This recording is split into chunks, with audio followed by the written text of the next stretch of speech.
Hello, Steve Wats, 89. Well, I didn't realise that Prodigy was starting up this week because Lower Decks was finishing, and I just assumed the final for Lower Decks would be this week and the first episode of Prodigy would be next week. But no, they were both on the same day. Not just in the same week, but the same day. So I almost missed it. But I saw it was on, and I watched it. Wasn't the plan, but and I enjoyed it. I do like the show. But it's weird that they're calling it Season 2 because it's starting the same date a year later from Season 1. And it's going to go for the same amount of episodes and finish at the same time. So we had a season of the show last year between October and February 2021. And now we're getting another 10 episodes over the season between October and I guess February next, so I don't understand why they're not just calling it Season 2, why they're saying Season 1 Part 2 and just calling it Episode 11. Because often cartoons will make 50 episodes and split them over like 5 years and show them over 5 years and call them 5 seasons like they did with She-Ra when they only actually made, I think, 2 seasons. So it's all very confusing. But I watched the episode. It was called Asylum. It starts off a few weeks or a few months after the last episode. The crew are going around doing good deeds, with Janeway watching to make sure they don't actually break the Prime Directive, although they're not actually Starfleet, so I'm not quite sure how that works. Not quite used to the new uniforms.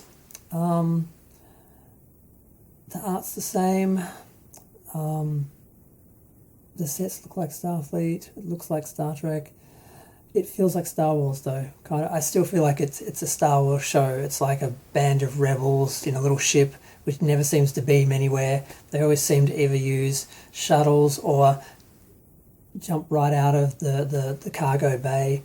Or in this case, they had a walkway going between them and a Starfleet base. They didn't actually beam over. And then when they needed to beam out, they couldn't beam. So I'm not exactly sure what the issue with beaming is. But, and why they feel the need to do everything like they would in Star Wars. So there's some weird things about the show, and I usually refer to it as Star Wars Prodigy. But it is well written, though. The characters are well written, they're likeable. I do enjoy the show.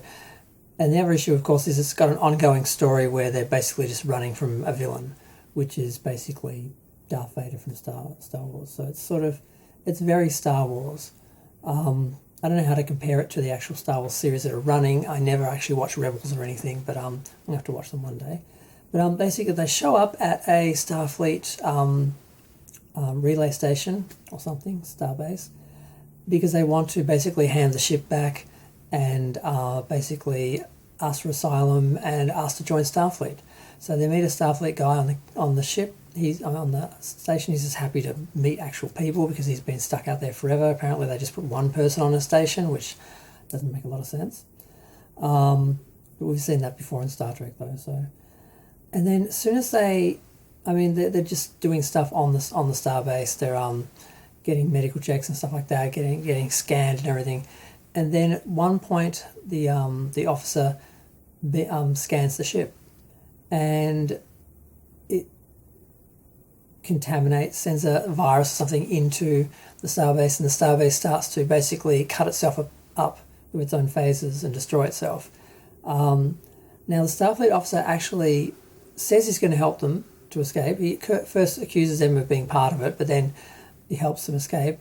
He gets into an escape pod and flies off himself and leaves them behind and basically says, there's no room for traitors in here or saboteurs in here. So I'm like, that's not really Starfleet, to abandon a bunch of children on a space station to die. So I didn't really appreciate that. Now eventually they try and jump because they can't beam across to the ship. Janeway's hologram Janeway is stuck on the ship. She can't actually do anything. It's just circling the station as it's destroying itself. And eventually they jump off and they get boosted by the explosion and they actually miss the cargo bay, but Janeway uses the tractor beam like a Star Trek thing. They actually used Starfleet technology and brought them all back. And during this, Gwen starts to remember what she was told about the ship and what she was told would happen if they tried to interact with Starfleet. And that's what happened to the space station. Destroyed itself because of that. And it's pretty much the end. Now, Janeway, real Janeway, has her own story. She's on the holodeck looking at a recreation of when they christened the protostar, and talking to Chakotay, and him saying that he would call if he had any problems, and her asking why he didn't.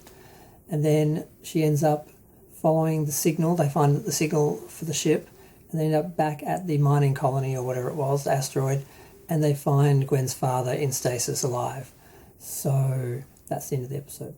So it's going to be the same story continuing on for another 10 episodes, them running away from the bad guy. It's not really a Star Trek show, but it is enjoyable, but it is more like Star Wars. So I'm still going to call it Wats Prodigy Season 2, but yeah, it was good.